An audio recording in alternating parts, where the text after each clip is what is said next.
ఏకాదశి పండుగ, తొలి ఏకాదశి తొలి పండుగ జరుపుకున్నాం. ఇప్పుడు ఆ తర్వాత వచ్చే రెండవ పండుగ గురు పూర్ణిమ. సంస్థాపరంగా దసరాగా చెప్పినట్టు ఈ 3 పండుగలు మనము సంస్థ చేసినట్టుగా కానీ అఖండ భారతదేశంలో అనేక పండుగలు రెండవ పండుగ లాంటిది గురు పూర్ణిమ. మనము ఎంతో అదృష్టం. మనం అంటే ప్రపంచంలో అనేక దేశాలు ఉన్నప్పటికీ మన దేశం అంటే భారతదేశము హిందూ దేశమే అతి గొప్పది. ఈ దేశానికి వేదభూమి అంటాం, వేదాలు పుట్టినాయి కాబట్టి. ఈ దేశానికి కర్మభూమి అని కూడా అంటాం. కర్మ ప్రకారంగా కర్మనే పాలన తీసుకొని చేసే కార్యక్రమం దేశం కాబట్టి కర్మభూమి అంటాం. అలాగే ధర్మం ఆధారంగా నడిచే ప్రజలు ఉన్నారు కాబట్టి దీనికి ధర్మభూమి అంటాం. అలాగే యోగులు పుట్టిన భూమి కాబట్టి దీనికి యోగ భూమి అంటాం. అటువంటి ధర్మభూమి, కర్మభూమి, యోగ భూమి పవిత్రమైన ఈ భూమి పైన ఈ దేశంలో, ప్రపంచంలో ఉన్న ఈ దేశంలో, మన దేశంలో ఇక్కడ మనమే కాదు మనం మనుషులు జన్మిస్తారు. ఈ మనుషులను ఆలోచన చేయడానికి అవసరానికి అనుగుణంగా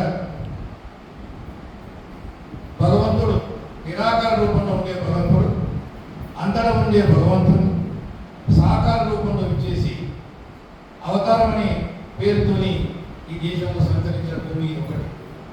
ప్రపంచంలో ఎన్ని మతాలు ఉన్నప్పటికీ అందులో మనది మాత్రం ఒక గొప్ప ధర్మము, సనాతన ధర్మం. మన హిందూ మతంగా సనాతన ధర్మము, హిందూ ధర్మం. ఇక్కడ భగవంతుడుగా అవతరించాడు. మీరు తీసుకొని ఎన్నో దేశంలో ఎక్కడ దేవుడు అవతరించాలంటే ఎవరు చెప్పలేదు. కానీ ఈ దేశంలో రాముడు పుట్టాడు, కృష్ణుడు పుట్టాడు, యోగుడు పుట్టాడు కదా, పరమహంస యోగానంద వారు పుట్టాడు, చాలామంది యోగులు, చాలామంది ఉన్నారు. దత్తాత్రేయుడు పుట్టాడు. ఆ దత్తాత్రేయ పరంపరలో కూడా శ్రీపాద వల్లభుడు, ఎంతమంది ఉన్నాడు, అక్కల్కోట మహారాజ్, ఇట్లా అనేక రకాలు తీసుకున్నట్టయితే మన సాయిబాబా, స్వామి, ఇట్లాంటి అనేకమైన అవతారాలు కలిగిన ఈ దేశం ఇది మన కోసం. అయితే శాస్త్రం ఏం చెప్తుందంటే 84 లక్షల జన్మల తర్వాత కర్మరాహిత్యం జరిగి పాపక్షేమం జరిగి తప్పక శిక్షణ అనుభవించి చివరికి ఉత్కృష్టమైన జన్మ మానవ జన్మ అని చెప్తారు. అంటే మానవ జన్మ ఎంతో పుణ్యం చేస్తేనే లభించదు. అన్ని పూర్తయిపోయి పుణ్యంతో జన్మించి ఈ యొక్క జన్మ లభించిన జన్మ మానవ జన్మ. అందుకే జంతునాం రాజనందులు దుర్లభం అంటారు. జంతువులలో మానవ జన్మ దుర్లభం అంటారు. అటువంటి మానవ జన్మ గొప్పమైంది. అయితే కపిల మహర్షి భగవద్గీతలో, భాగవతంలో కపిల మహర్షి పోతా ఉంటే తల్లి ఆపుతుంది, దుఃఖిస్తుంది, నువ్వు నన్ను ఇచ్చిపెట్టి పోతుంటుంది. అప్పుడు కపిల మహర్షి ఆమెకు గీత ప్రసిద్ధిస్తాడు. దానికి కపిల గీత అంటే మనం చదివితే చాలా బాగుంటుంది. ఆ కపిల గీతలో చెప్తుంటారు, మనిషి జన్మ ఎలా జన్మిస్తాడు, పిండంలో తల్లి గర్భంలో ఎలా ప్రవేశిస్తాడో, 9 మాసాల్లో మొదటి మాసం, 2వ మాసం, 3వ మాసం, 4వ మాసం ఎట్ట అవయాలు పెరిగి చివరికి 7వ మాసంలో మనకు ప్రాణం ప్రవేశిస్తుంది. 7వ మాసం చివరికి 8, 9 నెలలు వస్తాయి. అలాగే మీరు బ్రహ్మంగారి చరిత్ర అయినట్టయితే చాలా మంది చదవండి. బ్రహ్మంగారి చరిత్ర అద్భుతమైన గ్రంథంలో ఆ చరిత్రలో వీరభామమ్మ ఆయన తల్లి పోతుంటే తల్లి అంతా దీన్ని పోతున్నాయన, నువ్వు పోతు పెళ్లి చేసుకోకుండాలంటే వీరమ్మగా పెడుతున్నా చెప్పి ఆమెకు ఈ గీతోపదేశం చేస్తాడు వీరబ్రహ్మ. ఇదే వాళ్ళ ఎక్కడైనా ఇట్లా ఏ రకంగా అండం ఏర్పడుతుంది, ఏ రకంగా పిండం ఏర్పడుతుంది, ఎన్నో జన్మ ఏం ఎదుర్కొంటుంది, చివరికి 7వ నెలలో మాతృగర్భంలో ఉన్న శిశువుకు ప్రాణం కలుగుతుంది. ఈ సైంటిఫిక్ అప్రూవ్ చెప్పింది ఎప్పుడో. ఇప్పుడు డాక్టర్లంతా కూడా ఎక్కువ ప్రూవ్ చేస్తున్నారు. ఎక్స్రే తీసుకుంటే ఎక్స్రే చేసుకుంటా ఇది నిజంగా చెప్పారు. మన వాళ్ళు ఎన్నో వేరే చెప్పిన గొప్ప దేశం ఎవరు జరిగిన దేశం. అందుకే మనం గర్వంగా ఫీల్ కావాలి. అయితే ఆ 7వ మాసం రాగానే ఆ వానికి జ్ఞానోదయం కలిగి పూర్వ జన్మ జ్ఞానం కలుగుతుందని చెప్తారు. అంటే అనేక జన్మలో ఏమేం చేశారు, పాపకృతం చేశారు, ఎలాంటి దుష్కృతం జరిగాయి, దాన్ని మొత్తం ఒక స్క్రీన్ వేలకు సినిమా దాకా తిరిగి అయ్యో నేను ఎంతో ఎంతో చేశానే, నా యొక్క టైం అంతా వేస్ట్ చేసుకున్నానే, అయిపోయింది. ఇక చివరికి ఈ రకంగా ఒక అవకాశం దొరికింది కదా, ఈ అవకాశం తిరిగి మళ్ళీ మానవులుగా నేను చూపిస్తున్నాను, ఈ యొక్క మానవ జన్మను మళ్ళీ నేను సద్వినియోగం చేసుకుంటాను, దాన్ని అని ఉపయోగించుకుంటాను అని చెప్పి ఎంతో పశ్చాత్తాపడతాడు శిశువు. 8వ తరగతి 8వ ఏళ్ళలో 9వ ఏళ్ళలో. అయితే గమ్మత్ ఏంటంటే 9 నెలలు కాగానే ప్రసవంలో శిశువు బయటకు రాగానే వెంటనే మంత్రసాని నీళ్లు చదువుతుంది, నీళ్లు చదువుతుంది. నీళ్లు చదవగానే ఆ యొక్క శిశువుకు మాయ కనిపిస్తుంది, పూర్వజ్ఞానం పోతుంది. పోసి నవ్వుతూ ఏడుస్తూ అనిపిస్తారు. ఆ పురుజన జ్ఞానం అంతా అయిపోతుంది, పురుజన జ్ఞానం ఉంటుంది. రాగానే మళ్ళీ శిశువు బాల్యం గడుస్తుంది. తల్లి మార్గదర్శనంతో అడుగులు నేర్చుకుంటాడు, నడక నేర్చుకుంటాడు, సంస్కారం నేర్చుకుంటాడు. అందుకే తల్లిని ముందుకు చివరికి బ్రహ్మచర్యం అయిపోతుంది. గృహస్థాశ్రమంలో ప్రవేశిస్తాడు. మన వర్ణాశ్రమాన్ని ఆయన ఎక్కడ లేని, అందుకే మనం అదృష్టం. ప్రపంచంలో ఎక్కడ లేదు. మనకు ఒక 4 వర్ణాశ్రమాలు ఉన్నాయి. బ్రహ్మచర్యము, ఏది గృహస్థానంలో ఒక పెళ్లి అనే పేరుతో ఒక స్త్రీతో పడిపడుతాడు. ఒక పవిత్రమైన యజ్ఞకాలం నాటి పెళ్లి, నాటి అగ్రిమెంట్ ఇదే పెళ్లి అనే ఒక వివాహం, ఒక గొప్ప పండుగ, గొప్ప ఆధ్యాత్మిక కార్యక్రమం, ఒక గొప్ప సామాజిక కార్యక్రమం. వధువులను లక్ష్మీ పార్వతులాగా కదా, సీతారాములుగా పోలుస్తున్న అక్షింతలు ఆ వధువు లక్ష్మి. ఎందుకంటే వధువు వరుడు అనే మామూలు వ్యక్తి కాదు. వధువు పార్వతి, ఆ వరుడు శంకరుడు, ఆ వధువు సీత, ఆ వరుడు రాముడు అనే అక్షంతో మనం అక్షంతలు చదువుతాము. మనం చెప్పులు వేసుకొని పోయి వాళ్ళు అక్షంతలు వేస్తాం. కలికాలం కాబట్టి అలాగే జరిగిపోతాం. మనకు తెలియదు అండి, అంతా తెలియదు. కాబట్టి అటువంటి వివాహ బంధంలో జరిగిన తర్వాత మనం ధర్మం చెప్తుంది అనగా చేసిన తర్వాత పిల్లలు కలుగుతారు. 1, 2, 3 పిల్లలు కలుగుతారు. అంతకుముందు తల్లిదండ్రులు ఈ శిశువుకు పుట్టక ముందు ఏ బంధాలు లేదు. అమ్మ తిన్న పుట్టక ముందు ఏ బంధాలు గమనించండి. ఎక్కడికి వచ్చాడో తెలియదు. రాగానే బంధాలు మొదలైన తండ్రి మొదటి పిల్లాడైతే అన్న తమ్ముడు చెల్లెలు మానవుతాడు, ఎదుగుతాడు. మళ్ళీ పెరిగాక మన పిల్లలు మన సంబంధం అవుతాయి. ఇట్లా బంధాలు పెరిగిపోయి తల్లిదండ్రులు దూరం అవుతారు, అన్నదమ్ములు అవుతారు, సోదరిమలు దూరం అయిపోతారు. తన చుట్టూ తన కిందక చుట్టూ నేను నా భార్య అనే కేంద్రంలో తిరుగుతూ అందరినీ దూరం చేసుకుంటూ తను తన భార్య మాత్రమే ముఖ్యం అనుకొని, తన పిల్లలు ముఖ్యం అనుకొని, తన కన్నవాళ్ళం మర్చిపోయి తన కన్నవాళ్ళ ముందే ఆలోచిస్తాడు ఈ యొక్క మనిషి. అప్పుడు వాళ్ళ కోసం బాలబాబు కోసం వాళ్ళ సంక్షేమం అనుకుంటాడు కదా. అంటే అబ్బో నేను పతిని కాబట్టి, భర్త కాబట్టి చేయాలని పద్ధతి చేస్తూ దుష్కృత్యాలు చేస్తూ అధర్మాలను సంచరిస్తూ ఎంతో అయిపోతుంది. చివరికి ఏమైతుందో మన గృహస్థాశ్రమం అయిపోయింది. అసలు యాక్చువల్గా కూడా ఏంటంటే వానపుస్తకం వెళ్ళిపోవాలి. వానపుస్తకం అంటే ఈ యొక్క గృహస్థాశ్రమంలో ధర్మబద్ధంగా చెల్లించి ధర్మకార్యాలు చేసిన తర్వాత అప్పుడు వానపుస్తకంలోకి వెళ్ళి రిటైర్మెంట్ తీసుకుంటే రిటైర్మెంట్ అవుతాం కదా. రిటైర్మెంట్ కదా ఈ లోకం కూడా రిటైర్మెంట్ అంటే అర్థం ఏంటిది? భగవంతుని మధ్య భార్య భర్త ఇద్దరు మాత్రం ఉండి ఏం పడితే కూడా కేవలం స్వామి గురించి దేవుడు మాట్లాడారు. ఆ తర్వాత ఏమైతుందంటే సన్యాసం కానీ ఈ 4 ధర్మాల్లో మనం మర్చిపోయి ఆ గృహస్థానంలో మునిగిపోయి చివరికి ఏమైందంటే ఆఖరికి వాదకం వచ్చేస్తుంది. వాదకంలో కూడా అనే స్వార్థం ఉంటుంది. చివరికి మనిషి ఎప్పుడైతే అయిపోయినాడో బంధాలు అయిపోయింది. వచ్చిన బంధాలు పోయిన తర్వాత శరీరం మాత్రం మిగిలింది. ఆ జీవుడు వెళ్ళిపోయినాడు. మా బంధాలు పుట్టక ముందు బంధాలు లేవు, చనిపోయిన తర్వాత బంధాలు లేవు. మధ్యలో వచ్చిన బంధాలు ఏంటంటే కింద నిలబడి సాలగుడిలో సాలపుకి ఎట్లా ఉంటుందో సాలపు జ్ఞానం ఉంది, కానీ మనిషికి మాత్రం జ్ఞానం లేదు. ఆ సాలగుడిలో చిక్కుకుపోయి పోయినట్టుగా మనిషి ఇది చెప్పడానికి ఇట్లా జరగకూడదు అని చెప్పి ఇదంతా చెప్పి మనం వెళ్ళిపోగానే ఇంకేముంటుంది అయిపోయింది. ఒక విద్యార్థి నేను పాస్ కావాలనుకుంటాడు, అనుకోని చదువుతూ ఫెయిల్ అయిపోతాడు. మళ్ళా సరే సప్లిమెంటరీ అయినా పాస్ అవుతారు మళ్ళీ అనుకుంటాడు టైం ఇచ్చేది టైం పాస్ చేస్తాడు. సప్లిమెంటరీ 9 months సప్లిమెంటరీ అంటే కానీ మనకి ఈ జన్మ అయిపోయింది. మరో జన్మ వస్తుంది.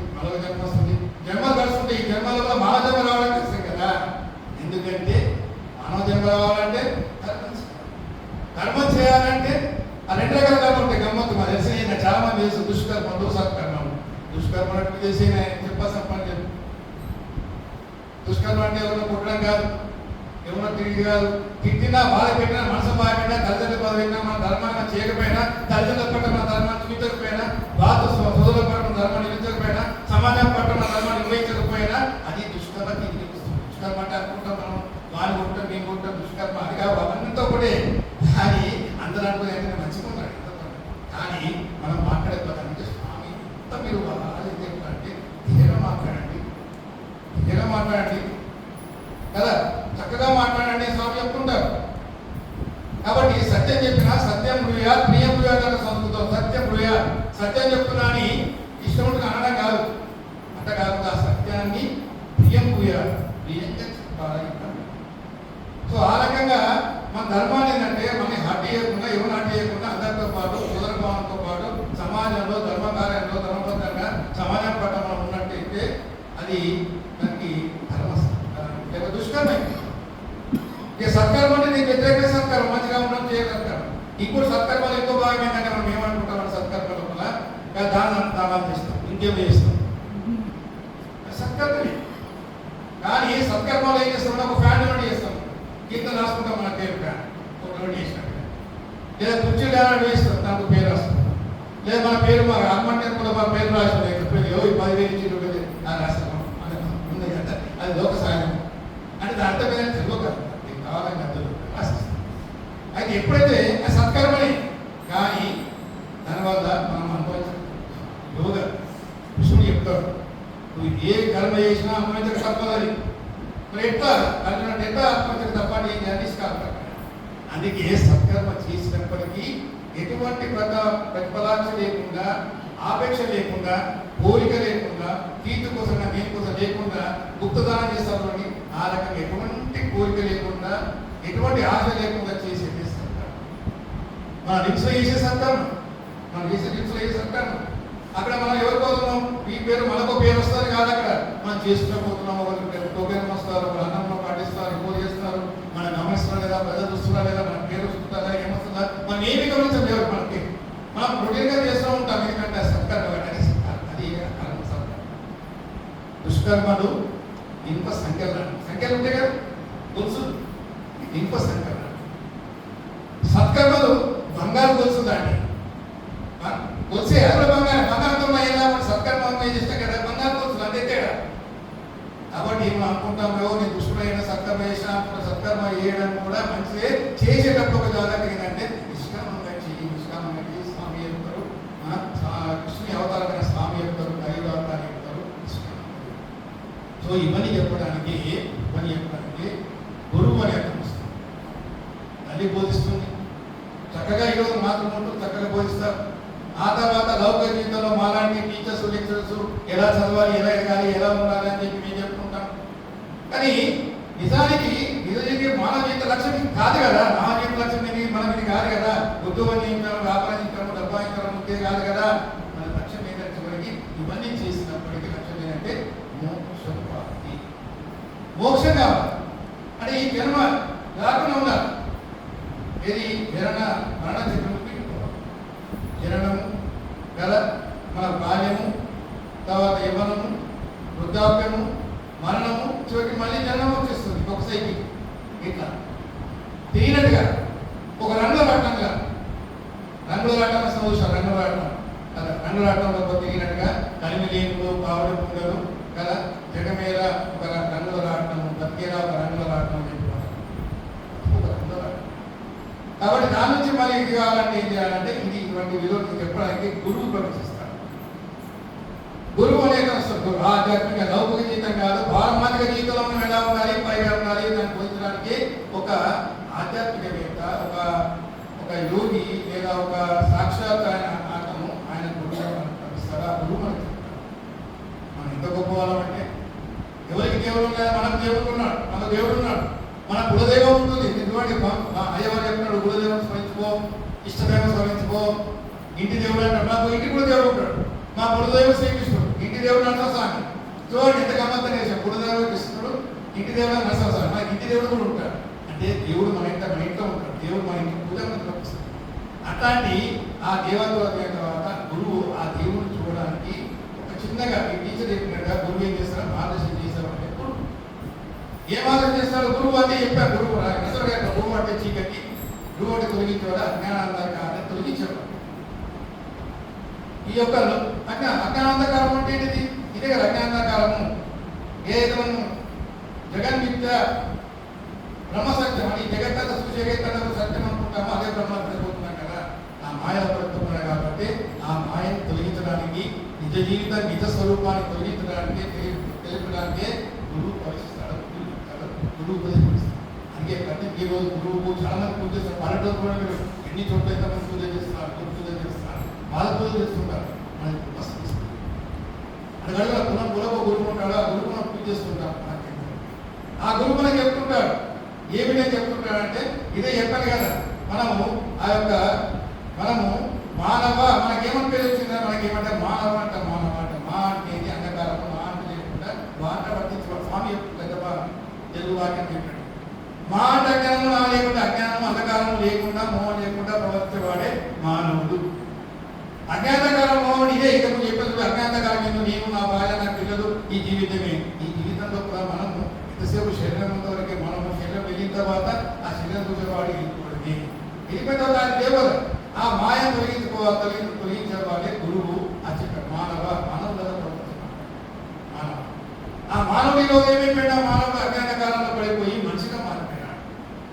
మానవుడు మనిషిగా మారిపోయినాడు. ఆ మనిషి అన్ని వాళ్ళు చెప్తారు. మనం చెప్పారు మనకి ఈ యొక్క నాటక నాటక రంగంలో మనం ఒక పావులాగా మనం గమనితో ఆడిస్తాం.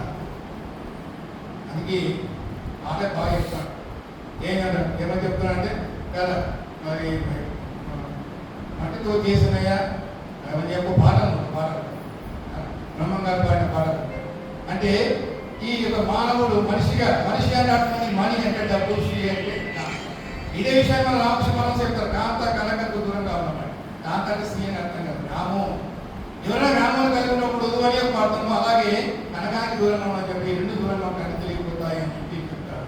మనిషి బ్రహ్మయ్య మట్టితో చేసినయ్య ఆడించుతున్నాడు బొమ్మలాగా, నిజం తెలుసుగా మెలగాలి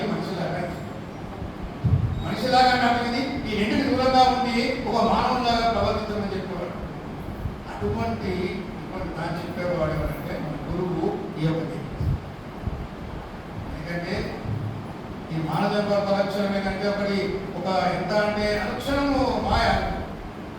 దీపం ఉందని చెప్పే మనకు వెలుగు ఉంటుంది, చీకటి రాదు. దీపం పోయిన క్షణం మన అంధకారం గమనిస్తుంది. ఎంతసేపు మన జ్ఞానం ఉన్నంతసేపే ఆ మాయ దూరం అవుతుంది. భగవంతుని సమక్షంలో ఉంటే మాయ దూరం అయిపోతుంది. ఒకసారి భగవంతుని మర్చిపోయినాం అనుకో, మన భగవంతుని స్వరూపమైన తల్లిదండ్రులు మర్చిపోయినాం అనుకోండి, భగవంతుని స్వరూపమైన తల్లిదండ్రులు మర్చిపోయి భగవంతుని మర్చిపోతే మనకు అజ్ఞానంధకారం అప్పుడు మనం తెలుస్తాం. అటువంటి ఆ మాయను తొలగించడానికి గురువు ప్రయత్నిస్తాడు. అంటే మాయ మీద ఆత్మస్వరూపుడు అద్దం పైన మునిగుంటే మనకు మన ప్రతిబింబం కనబడదు. ఏం చేయాల్సినట్టుగా అద్దాన్ని కృషించినట్టయితే మనిషి మనకు. అలాగే మనిషి వాడు ఆధ్యాత్మిక సాధనతో, సత్సంగంతో, ఆధ్యాత్మిక జ్ఞానంతో, గురువు బోధించుకొని ఈ యొక్క దీని గురించి ఆలోచన చేసినట్టు వివేకంగా విచక్షణ చేసినట్టయితే ఈ మాయ తొలగిపోతే అప్పుడు భగవంతుడు కనబడతాడు. ఆ భగవంతుడు కనబడతాడు. భగవంతుడు అంతటా ఉండే భగవంతుడు ఎక్కడ? అంతటా సర్వంతర్యామి. ఎక్కడ నుండి చెప్పండి? ఇక్కడ ఉన్నాడు, ఇక్కడ నుండి తెలుగు అంతటా ఉన్నాడు. ఇక్కడ వేరే చెప్పడు. నరసింహస్వామి కదా పల్లాదులో తండ్రి. అరే ఎక్కడ ఉన్న బాలక అని యొక్క హరి ఎక్కడ అంటే హిందుగణం లేదు, సందేహం ఉండదు. ఎందుకు వేగిన అన్నందే కదా శక్తి సరిపోగలని చెప్పి ప్రహ్లాదున్నా కానీ ఈ సంబంధం ఉన్నాడా అని అడుగుతాడు. మన ఎవరు అనగానే హిరణ్యకశ్యపుడు అనగానే అప్పుడు స్తంభం ఉంటాగానే ఆ స్తంభం నుంచి నరసింహస్వామి అంటే అక్కడ ఉండే భగవంతుడు మన కోసం సాకారంలో బయటకు వస్తాడు. అందుకే అక్కడ ఉండే భగవంతుడు ఏంటంటే ఇక్కడ ఉన్నాడు, అక్కడ ఇక్కడ ఇక్కడ అనుకుంటూ ఉన్నాడు. చివరికి హృదయంలో ఉన్నాడు. ఆ హృదయంలో భగవంతుడు మర్చిపోతాం మనం. అందుకే మనం రక్షణ చేస్తే మందిరం చుట్టూ రక్షణ చేస్తాం కాబట్టి ఒక్కోసారి ఆత్మపక్షం ఇంట్లో కథ చెప్పగానే ఆత్మపక్షం చేసుకుంటాం. ఎందుకు ఆత్మపక్ష? అంతర్గతంగా భగవంతుడు ఉన్నాడు కాబట్టి దాన్ని గుర్తించమని ఒప్పుకోతాం. మరి అనుకుంటే మన భగవంతుడు అంతా బయట ఉన్నాడు. ఇది అవుట్ సైడ్ మన దగ్గర లేదని చెప్పాం. కానీ భగవంతుడు అంతా ఉన్నాడు, ఇంట్లో ఉన్నాడు, హృదయంలో ఉన్నాడు. ఆ హృదయంలో భగవంతుడు చక్కగా మాట్లాడాలా, చక్కగా భాషించాలా, అందరినీ ప్రేమించాలా, అందరినీ సేవించాలని విషయం.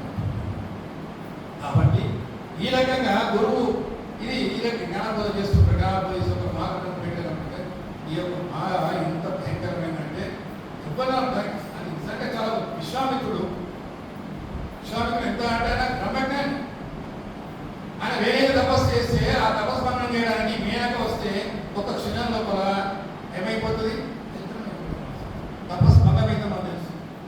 అంటే అంతటి సాధకుడైనప్పుడు మనం ఆధ్యాత్మిక మామూలుగా సామాజిక మన నాటి వాళ్ళు ఒక పాములను మనము ఎంత చేయకపోతే అందుకే అనుక్షణం విచక్షణ గానం ఆ మాయ గురించి స్వామి చెప్పుకుంటారు.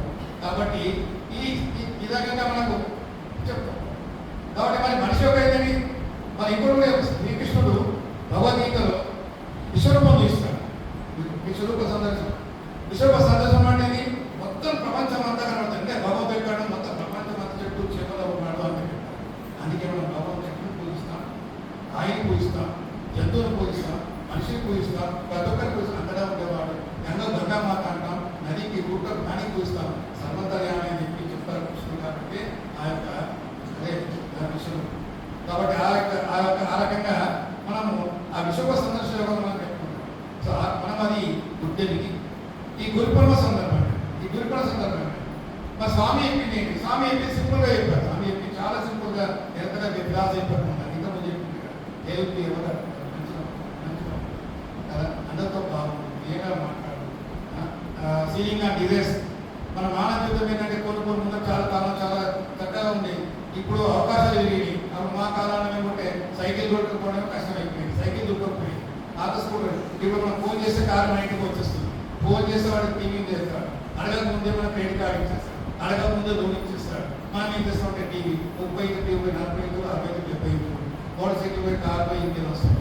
అంటే రకరకాల కోరికలతో పెట్టాడు ఏమైపోతామంటే హామీ చెప్పుకుంటాడు. అది ఎందుకు లగేజ్ పోసుకుంటావా, ట్రైన్లు ఎక్కినాం పెట్టబెట్టుకుని ట్రైన్ పెట్టని దాన్ని పెట్టని కాపబెట్టాలి. నీ యొక్క భారాన్ని భగవంతుడు చేయాలి. అందుకే ఆయన అక్కడ సీలింగ్ అంటే చేసుకుంటాం. మీ యొక్క కోరికలను తగ్గించుకుంది. కోరికలు ఇప్పుడు ఏం చెప్పాడు, కోరిక దుఃఖాలను మూలమని చెప్పాడు. కాబట్టి ఆ కోరికలు కాబట్టి తగ్గించుకోవడం మార్గం అందుకే సీలింగ్ కదా. మరి ఈ రకంగా మనం చూసినట్లయితే విన్నారా ఎన్నో విషయాలు మనం. కాబట్టి గురుకున్న సందర్భంగా ఎంత గొప్ప పండుగ అంటే ఒక భగవంతుడి పండుగ, ఒక గురువు యొక్క పండుగ, మన జీవితాన్ని నిర్దేశించే ఒక పండుగ. ఈ పండుగ మనం జరుపుకుంటున్నాము. ఎవరు అంటే స్వామి చక్కగా కలియుగవుతారు. ఇంతకుముందు చెప్పి నడియాడే దేవుడు, ఎంతమంది ప్రేమను పంచిన దేవుడు. అటువంటి దేవుడు సింపుల్గా ఏం చెప్తానంటే మీరు మోక్షం పొందే మార్గం, మోహం అంటే మోక్షేమం మనం బంధించుకుంటున్నాం. కూడా చెట్టు పట్టుకొని ఇట్లా చెట్టు కావాల్సుకుని అరుస్తుంటే నన్ను విడిపించండి అని అరుస్తున్నాడు. గమ్మత్తన కాదు. ఒక సన్యాసి పోతుంటే రేపు ఏమైంది బాబు అంటే నాకు చెట్టు పట్టుకుంది అంటారు. పట్టుకుంటే ఆయన అంటాడు చెట్టు పట్టుకుందా, నువ్వు చెట్టు పట్టుకున్నావా అని అంటే ఒక చెప్పేసి చెట్టు చేతులు విడిచిపెట్టంటే చేతులు విడిచిపెట్టేస్తే చెట్టు మనం చెట్టు పట్టుకున్నాం కానీ చెట్టు మనం పట్టుకోలేదు. మనం సంసారం పట్టుకున్నాం, సంసారం మనం పట్టుకోలేదు. మనం సంసారం పట్టుకొని మోక్షం అని మనం అనుకుంటాం. చూడండి అది పట్టుకునేది మనమే కదా. అక్కడ కోతి పట్టుకోవడానికి పువ్వులు చెంగలు పెడతారు.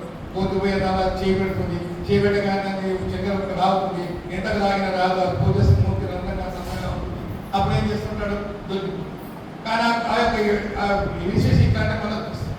కానీ ఈ ప్రపంచంలో ఈ కోరికలన్నింటినీ మనం వదిలిపెట్టినట్టే, రామం వదిలిపెట్టినట్టే మనకు మోక్షం లభించాలంటే పెద్ద ఏదో కాదు. మోక్షం చూసిన వాళ్ళు ఎవరైనా చెప్పండి, మోక్షం చూసుకోవాలి. మోక్షం అంటే ఇదే చెప్పగాదు.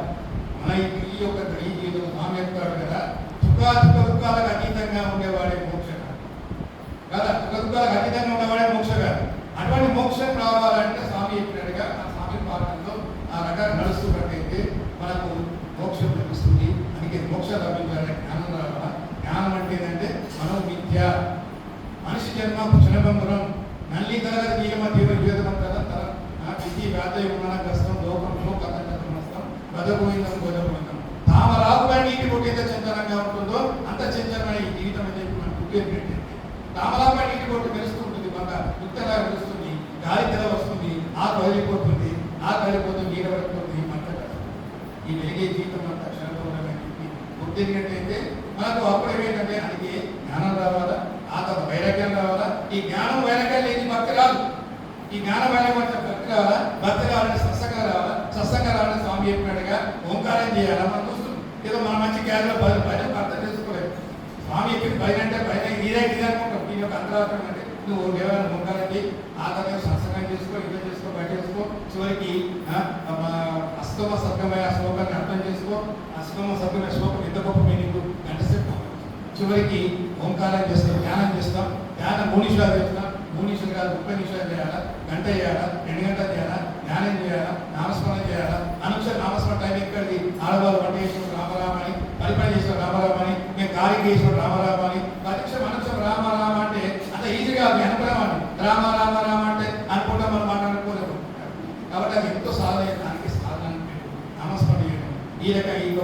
ఈ సందర్భంగా మనకు మంచి ఒక పెద్ద పండుగ. ఈ పండుగ అన్ని పండుగ మన కోసమే, కానీ జ్ఞానాన్ని కలిగించే పండుగ ఈ గురు పూర్ణిమ.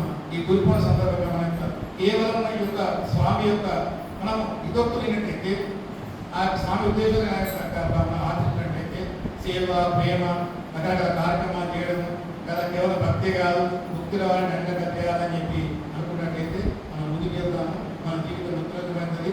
ఈ యొక్క జీవితమే మోక్షం అనిపిస్తుంది. కాబట్టి స్వామికి మన జీవితంగా మార్గదర్శన స్వామికి మనం పొద్దుగా ఉందాం. సాయం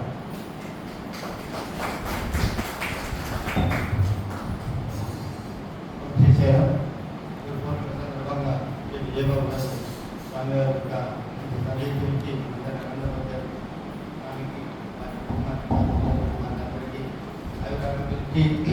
అభివృద్ధిగా కోరుకుంటూ సత్యాగ్రహించిన గొప్పతనం ఏంటంటే ఇక్కడ పోయినా కూడా ముక్తి పొందుదాం అంటారు. స్వామి దగ్గర డిఫరెన్స్ ఉంటుంది. ముక్తితో పాటు నువ్వు ఈ జన్మ ఎందుకు ఎత్తావు, ఈ నీ ముక్తి పొంది నీ తెలుసుకుంటే నాకు కాదు, పరోపకారం చేసి నువ్వు వచ్చిన జన్మ ఎందుకు సార్థకం చేసుకోవాలనేది సేవా యొక్క కార్యక్రమం పెట్టి ప్రజలతో పాటు సేవా కార్యక్రమాలలో పాల్గొంటే ఈ అగ్నిలో ముక్తి పొందగలుగుతారు అని చెప్పడం జరిగింది. దాంట్లోనే బాగా ఎట్లా మన యథాన శక్తి మన లోకత్వం లేకుండా కంపల్సరీ మనకు ఉన్న దాంట్లో మనలో త్యాగభావన చేసుకుంటూ మనం ముక్తి పొందాలని చెప్తారు స్వామి. అందుకోకే మన ప్రజల గురించి ఇక్కడ ఏం ఖర్చు లేదు, ఏం లేదు. మరి త్యాగభావన ఎట్లా ఎక్కడో ఇక్కడ సత్యాగ్రహంలో కార్యక్రమం చేస్తున్నాడు, రూపాయలు నేను సంపాదించుకున్న దాంట్లో కొంత దానం చేస్తామన్నప్పుడే ఆ త్యాగభావన వచ్చినప్పుడు స్వామి సంతోషపడతారు. కాబట్టి సేవా అనే కార్యక్రమాలు పెట్టారు. ప్రపంచవ్యాప్తంగా స్వామి వారి యొక్క 100వ బర్త్డే సందర్భంగా ఎన్నో సేవా కార్యక్రమాలు చేస్తున్నారు. దాంట్లో భాగంగా సాయి జనని అనే ఒక పెద్ద మహత్యాన్ని మన ప్రపంచవ్యాప్తంగా సాయి జనని అనే కార్యక్రమం చేశారు. దాంట్లో ఎన్నో రకాలుగా అంగవికులకు కాళ్ళు చేయడం, కాళ్ళు నిర్మాణకు కాళ్ళు తయారు చేయడము, ఏది గిరిగిరి బతకాలు ఇవ్వడం, ఏది ఏ రకంగా కావాలంటే రకంగా, లేకపోతే ట్రైబల్ విలేజ్లలో పోయి షుగర్ టెస్ట్ చేయడము, మన బీపీలు, క్యాన్సర్ టెస్ట్ చేసుకుని పెట్టారు. అయితే మన ఆదిలాబాద్కు మనకు ఒక ఆదిలాబాద్ జిల్లాలో మన విలేజ్ సెలెక్ట్ చేసుకోవడం అనేది కూడా ఆమె యొక్క కృపనే మన మీద అందరి మీద ఉంది. దాంట్లో భాగంగానే మనం వచ్చి ఇంతకుముందు మన కాన్వర్ట్లో ప్రోగ్రామ్ సర్వే చేసి ప్రోగ్రామ్ కూడా స్టార్ట్ చేయడం జరిగింది. అయితే మన దగ్గర ఏమనుకుంటున్నారంటే ఒక ప్రోగ్రాంలో లేకపోతే ఒక పోస్ట్ తీసుకోండి, ఈ పోస్ట్ మాకు బరువు, ఈ పోస్ట్ ఏమో మేము భజన చేస్తాము, అంత మట్టిగా ఉంటామంటున్నాం. సంతోషమే. అయితే నిన్న జరిగిన మీటింగ్లు ఏమని చెప్పారంటే పోస్టులు తీసుకోకుండా పర్వాలేదు, కానీ ఈ కార్యక్రమాలలో మేము పాల్గొంటాము. ఇప్పుడు సాయి జర్నీ ప్రోగ్రామ్ ఉంది, మహిళలు ఉన్నారు. ఇక్కడ మహిళలకు బతుకులే బీపీ చెక్ చేయడం ఎట్లా, షుగర్ టెస్ట్ చేయడం ఎట్లా, కొంతమంది మహిళలకు మనం మగవాళ్ళు అడగలేదు, మీరు అడగాల్సుకుంటే గమనించారు. ఇట్లాంటివన్నీ అడగడానికి సేవా ఆర్గనైజేషన్లో ఒక పోస్టులో ఉండాల్సిన అవసరం లేదు. మేము కూడా ఈ సేవా కార్యక్రమాలకు వస్తాము, మేము కూడా ఇంట్రెస్ట్గా చేస్తామనే వాళ్ళు మగవాళ్ళు కానీ పురుషులు కానీ ఎవరైనా ఉంటే మనకి 28వ తారీఖు రోజు హైదరాబాద్ శివంలో మన పుట్టపర్తి డాక్టర్ నరసింహం గారు ఈ మొబైల్ వ్యాన్ విద్యార్థి గారు వస్తున్నారు. ఈ యొక్క సాయి జర్నీ ప్రోగ్రామ్ని ఏ విధంగా చేస్తే బాగుంటుంది, ఫస్ట్ మనకు తెలియాలి, అవగాహన రావాలి. ఫస్ట్ మన సత్సాయి సభ్యులందరికీ సాయి జర్నీ ప్రోగ్రామ్ ఎందుకు చేస్తున్నాము, ఈ ప్రోగ్రామ్ చేస్తుంటే మనం 10 మంది బయటికి తర్వాత అడుగుతారు మనం కంపల్సరీ. ఈ సత్సాయి ఆర్గనైజేషన్ సాయి జర్నీ ప్రోగ్రామ్ ఎందుకు చేస్తున్నారంటే ఎవరన్నా రోజు మనం చెప్పే స్థితిలో ఉండాలి. ఎప్పుడు చెప్పగలుగుతాము, ఆ కార్యక్రమాలలో పాల్గొన్నప్పుడే మనం చెప్పగలుగుతాం. కాబట్టి మేము ఈ కార్యక్రమాల్లో తప్పకుండా స్వామివారి యొక్క 100వ బర్త్డే అయినాక కూడా 2027 ఈ ప్రోగ్రామ్ ఉంటుంది. మంచి అవకాశం మాకు ఇచ్చారని చెప్పారు. కాబట్టి మేమందరం పాల్గొంటామని మీరు ఇంట్రెస్ట్ ఉన్నవాళ్ళు 28వ తారీఖు మహిళలను కార్యక్రమం జరుపుకున్న కార్యక్రమం వస్తే ఈ కార్యక్రమం అటెండ్ అవుతాం. అయితే సత్సంగ ఆర్గనైజేషన్లో ప్రశ్నించడానికి ఎవరికి హక్కు లేదండి. ఆర్గనైజేషన్లో ఏదైతే ఆర్డర్ వస్తుందో దాన్ని మనం అవే చేయాల్సిందే. సాయి గాయత్రి చేయమన్నారు, చేయడము. గురువారం రోజు మన గురు పౌర్ణిమ రోజు 5 గంటల నుండి భజన మొదలు పెట్టుకున్నారు, మొదలు పెట్టడమే. దాన్ని మనం ఎందుకు 5 గంటలకు మొదలు పెట్టాలి, 4 గంటలు మొదలు పెట్టుకోవాలి కదా అంట లేదు. స్వామి వారి యొక్క 99 భజనలు ఆగస్టు 1 మొదలు పెట్టుకున్నారు, మొదలు పెట్టడమే. అయితే లాస్ట్ మన కమ్యూనిటీ చేసుకుని రాకపోవడం కానీ ఒకసారి మనకు పై నుండి ఇచ్చిన తర్వాత దాన్ని మనం అందరూ పే చేయాలి. డిస్ట్రిక్ట్ ప్రెసిడెంట్ అయినా, స్టేట్ ప్రెసిడెంట్ అయినా, రాష్ట్ర ప్రెసిడెంట్ ఎవరైనా దాన్ని పే చేయాల్సింది. తర్వాత దాని ముందు డిస్కస్ చేయలేదు కానీ దాని గురించి మనం కామెంట్ చేయడానికి లేదు. అందుకొరకే సాయి గారి అనే ప్రోగ్రామ్ చాలా దగ్గరకు వచ్చింది. కోటి ఎంతగా గాయత్రి హోమం కూడా దగ్గరకు వచ్చింది. దాదాపు 99 లక్షలు కోట్లు దాటిపోయింది. అది ఆదివారం రోజు కూడా హైదరాబాద్ సంస్థలో దాని పూర్ణాహుతుంది. దాన్ని కూడా మనందరినీ ఆహ్వానించారు. కంపల్సరీ ఎవరైనా ఇప్పటి వరకు ఇంకా వారం రోజులు ఉన్నాయి కాబట్టి ప్రతి వాళ్ళు 1000, 2000, 2000, 500, 500 చాలా మంది 2000, 1500 చేస్తున్న వాళ్ళకు స్వామి ఆశీస్సులు దండిగా మెండుగా ఉండాలన్నది. ఇంకా వారం రోజులు ఉంది కాబట్టి ప్రతి వాళ్ళు మేము ఈ రోజు నుండి 1000 చేస్తామంటే సంతోషం. ఇంకా వారం రోజులలో కూడా మనం ఒక నచ్చ దాటే అవకాశం ఉంటుంది కాబట్టి ఈ రోజు నుండి అందరూ ప్లాన్ చేసుకొని మెసేజ్ పెడితే మనం కూడా ఈ సంఖ్య చెప్పుకోవడానికి ఉంటుంది. ఆదివారం పూర్ణమవుతుంది కాబట్టి ఆ ప్రోగ్రామ్ వరకు మనం అంతా జరగాల్సిందిగా కోరుకుంటూ ఇంకా ముఖ్యమైన కార్యక్రమము గురు పౌర్ణిమ రోజు స్వామి దగ్గర ఒక రాముడి తెలిసి నేను ఆ స్వామి గణపతి ముందర పోయి మనం సంకల్పం చేసుకుంటే ఆ కార్యక్రమం కంపల్సరీ నెరవేరుతుందని చెప్పడం జరిగింది. గురు పౌర్ణిమ యొక్క గొప్పతనం అదే. స్వామి సన్నిధిలో వచ్చి గణపతి ముందర నిలబడి మనం సంకల్పించుకున్నది కంపల్సరీ ఆ పని నెరవేరుతుంది చాలా చెప్పడం జరిగింది. అయితే మన కోరికలు ఏం లేవు. స్వామిని కోరుకునేది స్వామి కార్యక్రమాలు దిగ్విజయంగా జరగాలని కోరుకోలేదు. దాంట్లో అప్పుడాత్మ భాగంగానే స్వామి వారి యొక్క 100వ బర్త్డే సెలబ్రేషన్స్ చాలా తొందరగా స్టార్ట్ అవుతున్నాయి. దాంట్లోనే భాగంగా 99వ బర్త్డే సెలబ్రేషన్స్ స్టార్ట్ అయితే దాంట్లో 99 రోజులు మనం భజన చేయాల్సింది. అది ఆగస్టు 1 నుండి చేస్తున్నాం. దేశవ్యాప్తంగా మనం ఇంకా ఆల్ ఇండియా లెవెల్లో 1వ ఆగస్టు నుండి నవంబర్ 11, 12 వరకు చేస్తున్నారు. ఎందుకు చేస్తున్నారంటే అందరూ సేవా కార్యక్రమాలు పోవాలి. ఈ 2 ఇయర్స్ కూడా చాలా పీక్, చాలా కష్టంగా ఉంది. 100వ బర్త్డే ఏ విధంగా ప్రిపేర్ చేయాలని కాంతో నాకు చెప్తున్నారు కాబట్టి అందరూ దయచేసి 1వ తారీఖు నుండి భజనలు పాల్గొందాం.